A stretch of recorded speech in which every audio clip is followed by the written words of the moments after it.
الحمد لأهله والصلاة على أهلها أما بعد. قال النبي صلى الله عليه وسلم: لا يستر عبد عبدا في الدنيا إلا ستره الله يوم القيامة. رواه مسلم. د نبی کریم صلی الله علیه وسلم فرمان دی چې کم څوک په دنیا کې د یو چا پرده پوشي کوي، یعنی د هغه عیب خوندي کوي، پر هغه باندې پرده اچوي، الله جل جلاله به د قیامت په ورځ ضرور د هغه پر عیبونو باندې پرده اچوي، یعنی پټوي به. محترمینو، وای من آنم که من دانم، هر سړی خپل ځان په خپله ښه پیژني چې څومره په ګناهونو کې ډوب یو، څومره زموږ عملنامه د عیبونو څخه ډکه ده، څومره د داسې اعمالو څخه ډکه ده چې هغه که ښکاره سي موږ به په شرمنده سو، هغه که ښکاره سي موږ به په جنګونو سره اخته سو، موږ به په بدۍ سره اخته سو. څنګه داسې عیبونه زموږ تاسې په عملنامه کې پراته دي؟ نو که څوک غواړي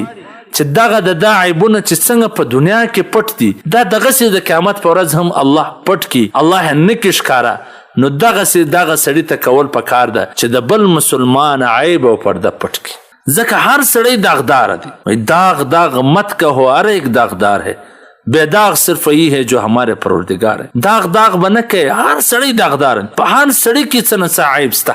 بے داغ خو هغه څوک دی کوم چې زموږ پروردگار. نو د بل چا پرده اخیستل، د بل چا عیبونه ښکاره کول، گویا خپل ځان رسوا کول دي. د نبي علیه صلات وسلام فرمان دی چې په کور کې به ناست الله به رسوا کړي. نو په کار دا ده چې موږ پر میډیا، په مجلسونو کې، په خپل علاقو کې د نورو عیبونو ښکاره نه کړو. نن غواړي او تراسه پلانې خدای کړي، پلانې خدای کړي، پلانې خدای کړي دي، بس خبر سوی نه بیا د نور رسولی وي. نو د نور عیبونه پټول گویا خپل عیبونه د قیامت په ورځ پټول دي، او په دنیا کې خپل ځان د رسوایي څخه ساتل دي. والسلام. قدرمنو اوریدونکو، تاسو د محترم الحاج مولوي عبدالرحمن صمیم صاحب و سهارني نبوي حدیث ته غوږ واست.